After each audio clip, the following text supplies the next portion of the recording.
So let's jump into it.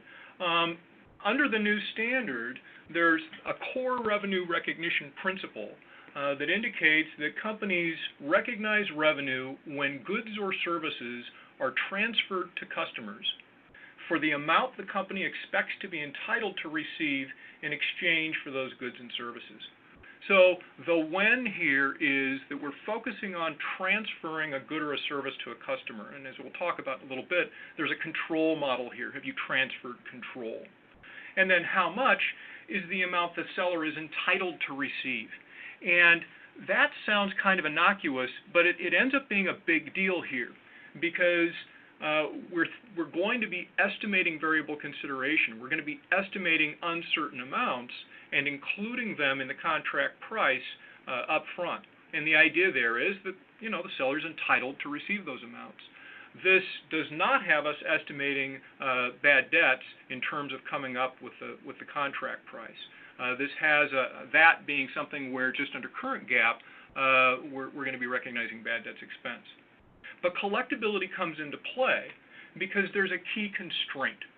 And that constraint is that no revenue recognition can occur unless it's probable that the seller will collect the amounts that it's entitled to receive under the contract. So that brings in a collectibility consideration, not in determining what the amount of revenue is that's going to be recognized, but in determining whether it can be recognized. And this actually came in relatively late in the drafting process of this new standard.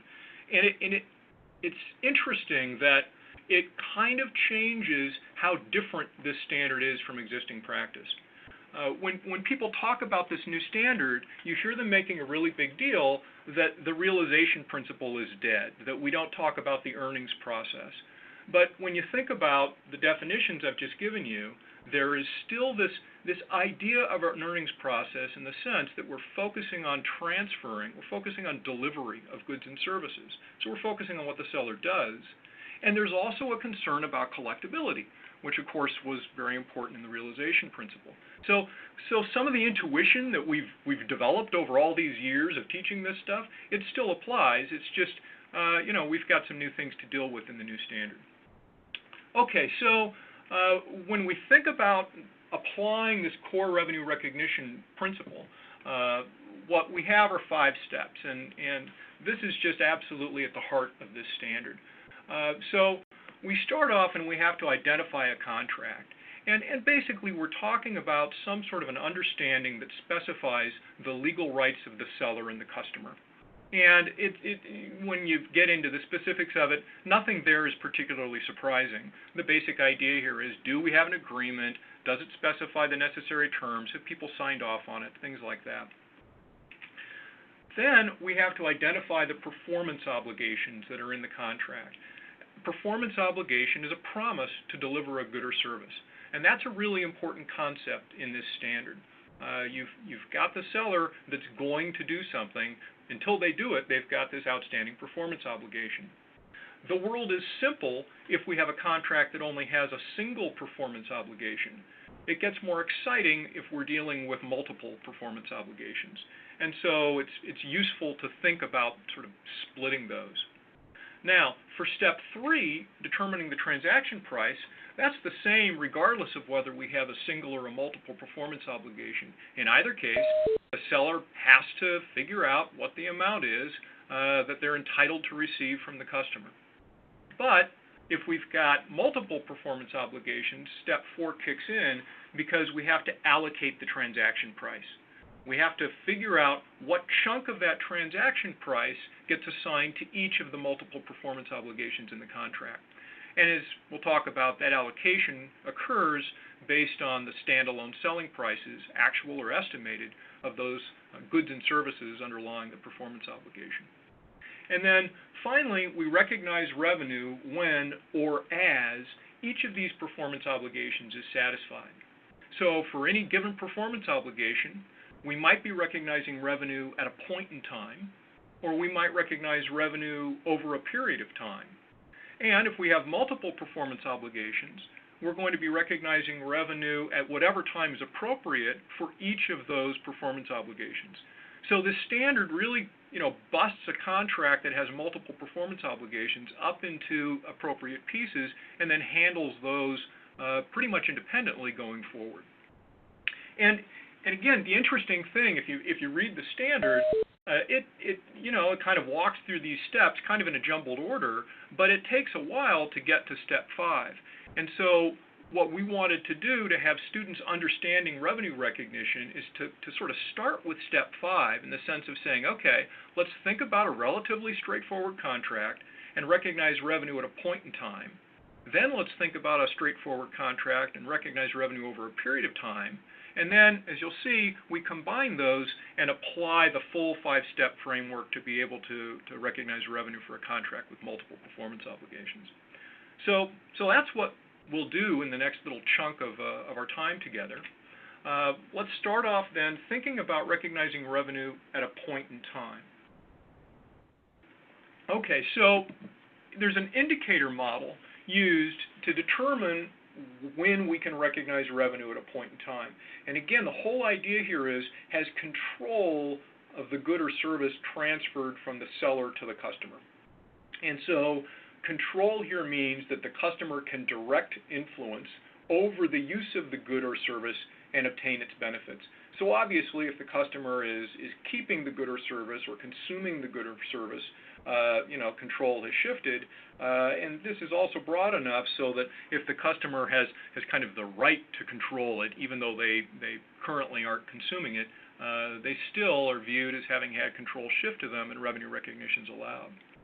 So if we're dealing with an indicator model, what are the indicators?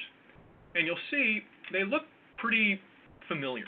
A customer is more likely to control a good or service if the customer has, as an example here, an obligation to pay the seller, legal title to the asset, physical possession of the asset, assumed the risks and rewards of ownership, and accepted the asset.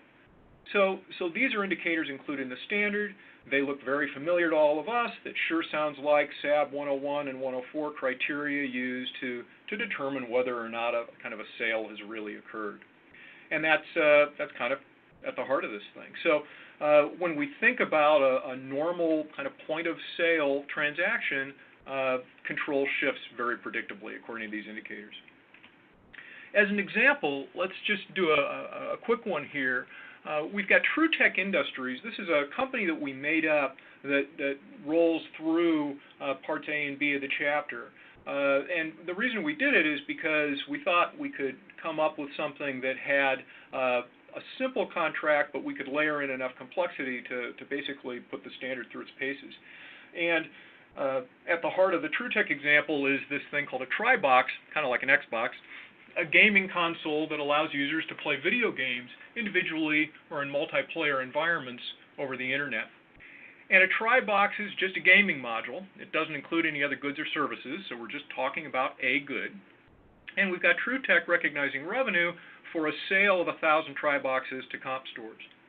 So first off, we've got comp store placing an order for 1,000 TriBoxes, and they do this on December 20th at a price of $240 each. And here, just like in current GAAP, we have an exchange of two promises. Nothing's been done here yet. Comp Stores hasn't paid anything, hasn't delivered anything, so we don't have to worry about recognizing revenue at this point. We just have an unexecuted contract. So no entry. But when TruTech actually delivers these TriBoxes on January 1, and we've got a transfer of title to Comp Stores, now we've actually got a transaction that's taken place, TruTech's performed, and so we record something that looks very familiar, debit AR, credit sales revenue. And then, also looking familiar, when TruTech gets paid, we take down that AR and we recognize cash. So you can see that, we really don't have too much that's different here from existing GAAP when we're just talking about a simple contract and a kind of a point of sale kind of revenue recognition. Now, let's now talk about revenue recognition over a period of time. And here the idea is we don't have control transferring at one point in time, rather that happens over a period of time. And what the standard does is to specify 3 particular kinds of circumstances in which that holds. So first off, we've got revenue that can be recognized over a period of time if the customer consumes the benefit of the seller's work as it is performed. And this captures tons of different kinds of services. So we've got some kind of an ongoing service taking place, and we'll recognize revenue over that period, just as we're accustomed to in current GAAP. Okay, secondly, we can recognize revenue over time if the customer controls the asset as it's created. So somebody's building an extension onto the customer's property, and the customer basically owns the work in process. Well, the seller's sort of selling it, clearly incrementally over time, and you can recognize revenue over time. And the third one is maybe the most interesting. The seller is creating an asset that has no alternative use to the seller, and the seller has the legal right to receive payment for progress to date, even if the contract's canceled. And this is kind of your classic long-term construction contract or long-term contract kind of deal. A little example here was an order of customized fighter jets, but this could be an oil tanker or a building or something where the seller is constructing it over time, and it's customized enough that the idea is this isn't just sort of inventory that the seller's making.